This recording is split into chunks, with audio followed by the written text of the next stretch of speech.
Querido amigo, hoje temos como alvo estudarmos a sexta cena, a sexta estrofe dessa linda poesia de amor que é o livro Cântico dos Cânticos de Salomão. Como temos dito em ocasiões anteriores, entendemos que esse livro possui uma história bem longa e que esta forma que o temos agora certamente se deve a diversas redações que ele teve durante o período da sua composição até a sua canonização. Entretanto, é bom registrarmos que cremos também que ele é um poema primitivo escrito por Salomão e registrado em seus dias ou logo após a sua morte, já durante o período do reino dividido. A semelhança de Provérbios e outros escritos, assim também ocorreu com esse Cântico dos Cânticos, e assim nós temos essas redações e, finalmente, a canonização, conforme temos em nossas Bíblias. Esse poema de amor atribuído a Salomão, ou dedicado a ele, como querem alguns estudiosos, foi composto para celebrar as bodas nupciais de Salomão com sua amada a Sulamita, cuja identidade não é detalhada no livro. Como dissemos nos programas iniciais, há pouquíssimas evidências, tanto no Antigo como no Novo Testamento, que nos concedem base segura para identificarmos Salomão como um tipo que pronunciava Jesus ou mesmo o Deus Pai. E, portanto, nós interpretamos que esse poema se trata mesmo de uma descrição de amor entre o homem e uma mulher. Os que não admitem essa posição argumentam que um tema como este é indigno de ser tratado nas Escrituras porque, conforme eles argumentam, a mensagem principal da Bíblia é a redenção do pecado humano realizada pelo sangue do Senhor Jesus Cristo derramado na cruz em nosso favor. E por entenderem que a sexualidade é pecaminosa, não aceitam que esse seja um poema de amor em que a sexualidade é tratada no contexto do amor que deve existir no relacionamento de um casal que se ama e se une em matrimônio. Mas temos que considerar, entretanto, que quando lemos tanto o Antigo como o Novo Testamento, não se percebe qualquer nota contrária à sexualidade ilícita nos moldes que Deus a criou para a satisfação dos seres humanos. O que se condena, sim, é a sexualidade ilícita, fora do casamento, fora do padrão estabelecido desde o início, lá em Gênesis capítulo 1 e capítulo 2, que descrevem a criação do ser humano e a instituição da família. Em Hebreus capítulo 3, versículo 4, nós lemos: digno entre vós todos seja o matrimônio, bem como o leito sem mácula, porque Deus julgará os impuros e adúlteros. E assim, nós confirmamos que o que a Bíblia condena é o descumprimento do padrão divino estabelecido para o relacionamento entre um homem e uma mulher, mas não a própria sexualidade como algo que Deus criou para nossa alegria e satisfação. Esse poema de amor, nesta sexta cena, nos leva ao final dessa bonita história de amor. O título que podemos dar a esses versos é O Amor é Enaltecido. O amor é enaltecido. E o texto, então, é Cântico dos Cânticos, capítulo 8, versículos 5 até 14. É a parte final do texto de Cântico dos Cânticos, capítulo 8, versículos 5 a 14. Nesses versos, é possível aprendermos a seguinte verdade: o verdadeiro amor se origina em Deus e é obtido por meio de escolhas responsáveis e tem por objetivo satisfazer os anseios mais profundos do cônjuge. Eu repito, essa é a máxima desse texto de Cântico dos Cânticos 8, 5 a 14. O verdadeiro amor se origina em Deus e é obtido por meio de escolhas responsáveis e tem por objetivo satisfazer os anseios mais profundos do cônjuge. Como introdução, encontramos as palavras do coral na primeira frase do verso 5. Como nós temos procedido, eu quero ler sempre nas duas versões, na Nova Versão Internacional e na Nova Tradução na Linguagem de Hoje. E assim vamos aprendendo, através de traduções bíblicas, também o sentido do texto. Nessa primeira frase, nós lemos assim: quem vem subindo do deserto apoiado em seu amado? E na linguagem de hoje, nós encontramos essa frase: quem é esta que vem subindo do deserto de braço dado com seu querido? Ora, esse verso 5, que é uma declaração semelhante a 3:6 e 6:10, é como uma resposta à palavra final da Sulamita no verso 4, quando ela pede para as filhas de Jerusalém que não despertassem o seu amado que estava descansando, demonstrando então o seu grande amor e o seu cuidado pelo seu amado. Mas vamos detalhar o texto agora. O restante do versículo 5 até o versículo 14, dividindo-o em 7 partes, e como temos feito, vamos ler esses versículos nas 2 versões que nos acompanharam durante os programas em Cântico dos Cânticos. Em primeiro lugar, nos versos 5 a 7, a Sulamita declara o seu compromisso. Lemos assim na Nova Versão Internacional: debaixo da macieira eu despertei. Ali esteve a sua mãe em trabalho de parto, ali sofreu as dores daquela que o deu à luz. Coloca-me como selo sobre o teu coração, como um selo sobre o teu braço, pois o amor é tão forte quanto a morte, e o ciúme é tão inflexível quanto a sepultura. Suas brasas são fogo ardente, são labaredas do Senhor. Nem as muitas águas conseguem apagar o amor, os rios não conseguem levá-lo na correnteza. Se alguém oferecesse todas as riquezas da sua casa para adquirir o amor, seria totalmente desprezado. E na Nova Tradução na linguagem de hoje, lemos o seguinte: debaixo da macieira eu acordei você. Ali onde você nasceu, no lugar onde a sua mãe o deu à luz. Grave o meu nome no seu coração e no anel que está no seu dedo. O amor é tão poderoso como a morte, e a paixão é tão forte como a sepultura. O amor e a paixão explodem em chamas e queimam com fogo furioso. Nenhuma quantidade de água pode apagar o amor, e nenhum rio pode afogá-lo. Se alguém quisesse comprar o amor e por ele oferecesse as suas riquezas, receberia somente o desprezo. Querido amigo, este é um compromisso com palavras tremendamente objetivas, como nunca se tinha feito antes. As figuras aqui se multiplicam nessa parte final do texto de Cântico dos Cânticos.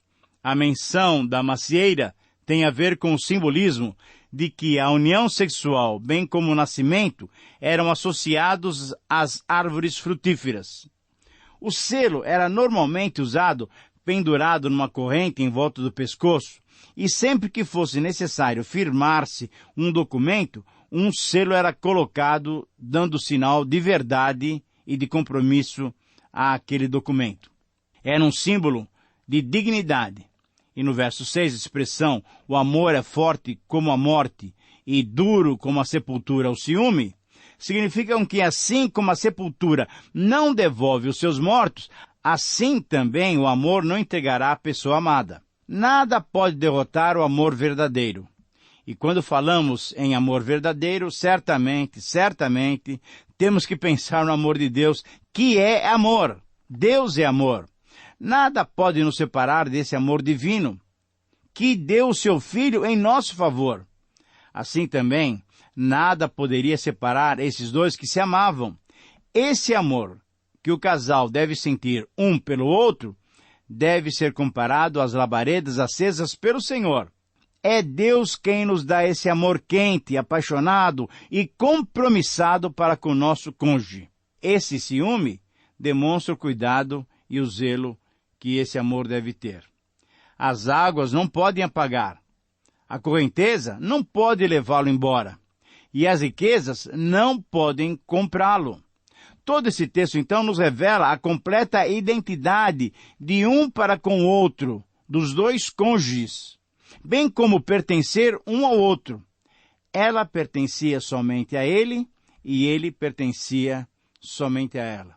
Não será esse o amor que Deus quer que dediquemos aos nossos cônjuges? É esse o amor que você tem dedicado ao seu cônjuge? Responda essa pergunta diante de Deus. Em segundo lugar, nos versículos 8 e 9, o coral dos irmãos responde a essas colocações que a sulamita fez. Vamos ler o texto desses dois versos. Na Nova Versão Internacional lemos: temos uma irmãzinha, seus seios ainda não são crescidos. Que faremos com nossa irmã no dia em que for pedida em casamento? Se ela for um muro, construiremos sobre ela uma torre de prata. Mas se ela for uma porta, nós a reforçaremos com tábuas de cedro. Na nova linguagem de hoje, lemos o seguinte: nós temos uma irmãzinha que ainda tem seios pequenos. O que faremos por nossa irmãzinha quando um rapaz quiser namorá-la? Se ela for uma muralha, nós a defenderemos com uma torre de prata. Se ela for uma porta, nós a reforçaremos com sarrafos de cedro. Querido amigo, nessas palavras do coral, provavelmente se retoma as ideias iniciais do livro e talvez relembrem o crescimento da amada até atingir a idade do amor, a idade do casamento.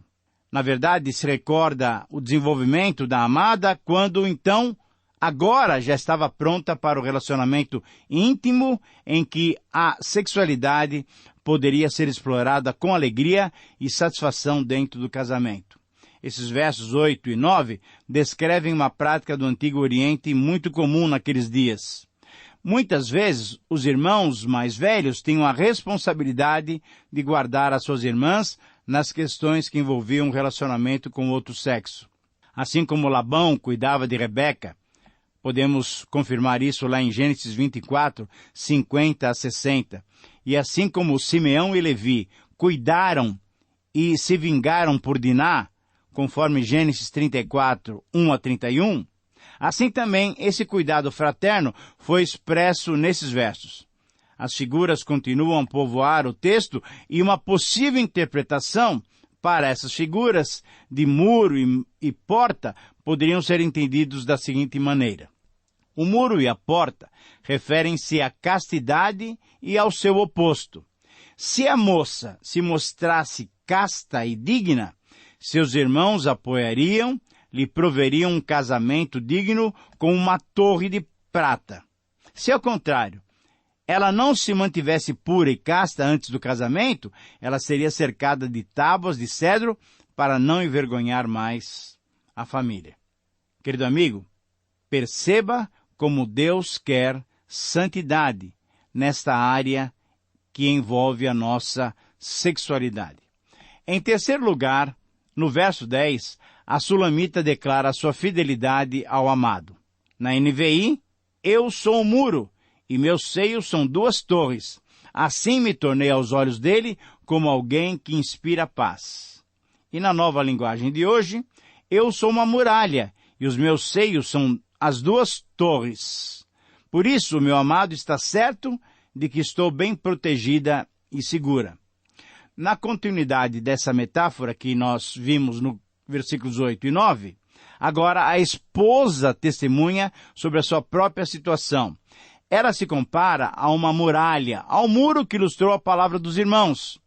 Ela declara a sua castidade e pureza durante a sua mocidade, até chegar à maturidade, a sua condição de mulher formada, pronta para o amor que se consumou no casamento.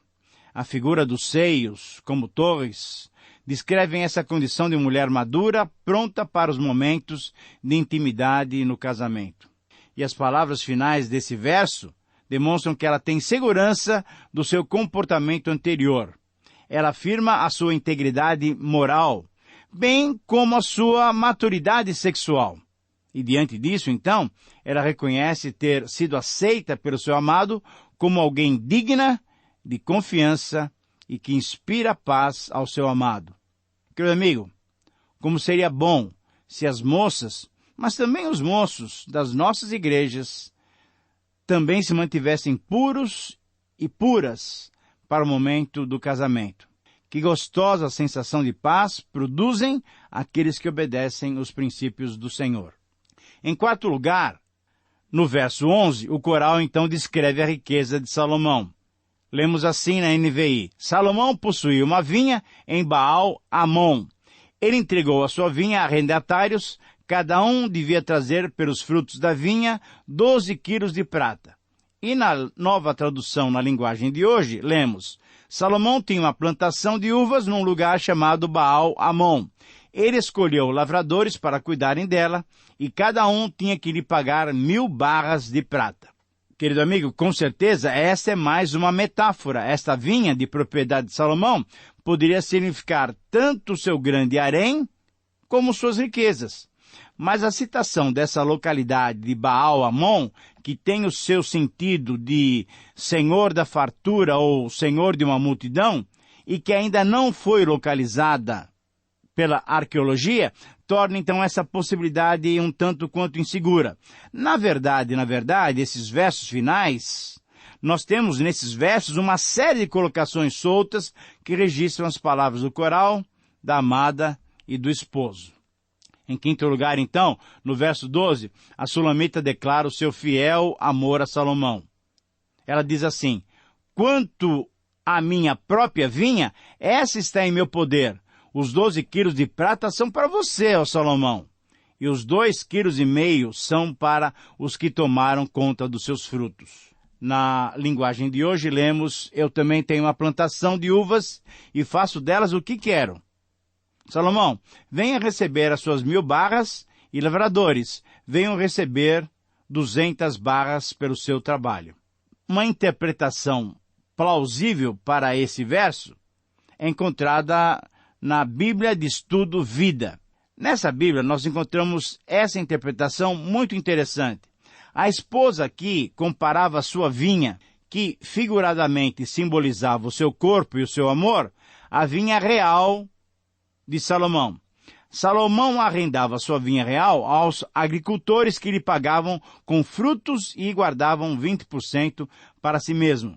A vinha da Sulamita, isto é, a própria Sulamita, conforme capítulo 1, versículo 6, era de valor inestimável quando comparada à vinha real de Salomão.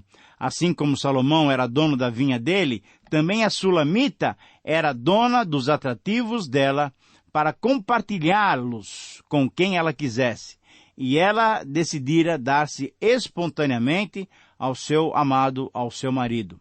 A Sulamita então destaca que a sua vinha, isto é, o seu corpo e o seu amor, não estavam à venda ou não seriam arrendados. Não. Ao invés disso, ela se daria gratuitamente, espontaneamente e alegremente ao seu esposo. Querido amigo, que bom seria se os cônjuges agissem assim também, mantendo-se fiéis um ao outro, dedicando-se um ao outro para a satisfação do seu cônjuge. Estamos chegando ao final do nosso programa e, em sexto lugar, no verso 13, o esposo convida a esposa para estar com ele. Nós temos na NVI a seguinte frase: você que habita nos jardins, os amigos desejam ouvi-la. Deixe-me ouvir a sua voz. E na linguagem de hoje, essa mesma expressão é dita da seguinte maneira: minha querida, os meus companheiros estão querendo ouvi-la. Eu também quero ouvir a sua voz no jardim. Assim como no capítulo 7, versículos 11 e 12, a Sulamita convidou o seu marido para estar junto com ela, para irem aos campos, às vinhas, agora é o esposo quem convida a amada para se fazer presente. Ele e os seus amigos, isto é, todos que participaram do casamento descrito em 3:6 a 5:1, querem ouvir a sua voz. Provavelmente, o que ele quer é ouvir e quer que os seus amigos também ouçam a voz apaixonada da sua amada. E, de fato, a amada o responde, chamando-o para junto de si. E é exatamente isso que nós encontramos em sétimo lugar, no versículo 14. A esposa agora confirma o convite para estarem juntos. Na NVI, no versículo 14, nós lemos: venha depressa, meu amado, e seja como uma gazela, ou como um cervo novo saltando sobre os montes cobertos de especiarias. E na linguagem de hoje: venha depressa, meu amado, correndo como uma gazela, como um filhote de corso que salta sobre os montes perfumosos. Aqui, concluindo esse diálogo apaixonado, a Sulamita convida o esposo Salomão para que com rapidez, com urgência, ele vá até ela para compartilhar o amor que um tinha pelo outro. conforme bem interpreta a NVI, o convite é para que o amado demonstre suas forças e sua agilidade viril para o deleite e para a satisfação da sua amada. E assim, com esse convite que celebra e enaltece o amor, termina esse Cântico dos Cânticos, que nos faz refletir sobre essa capacidade tão bela que Deus concedeu a cada um de nós de sentir, de amar e de se deliciar com a presença física da pessoa amada. Querido amigo, que Deus, que nos criou dessa maneira completa e pura, possa fazer com que os nossos relacionamentos conjugais sejam expressões singelas do verdadeiro amor. Querido amigo, dessa maneira, assim, completamos o nosso estudo no texto do livro Cântico dos Cânticos, escrito por Salomão. Mas o nosso programa, ainda em Cântico dos Cânticos, vai até o próximo programa. Você se lembra que no início eu disse que daqui a 2 programas começaríamos Colossenses. Por quê? Porque no próximo programa eu gostaria de fazer, e gostaria de convidá-lo então, para refletir sobre as aplicações que podemos fazer a partir das lições que encontramos nesse bonito livro, nesse lindo livro de amor. Eu gostaria que no próximo programa você me acompanhasse, porque nós vamos estudar sobre como colocar em prática os princípios que nós aprendemos aqui em Cântico dos Cânticos. Então, meu convite para você é que você peça a graça de Deus para agir assim com o seu cônjuge e no próximo programa continuaremos e daremos o desfecho final no estudo desse tão bonito livro. Que Deus te abençoe e até o próximo programa.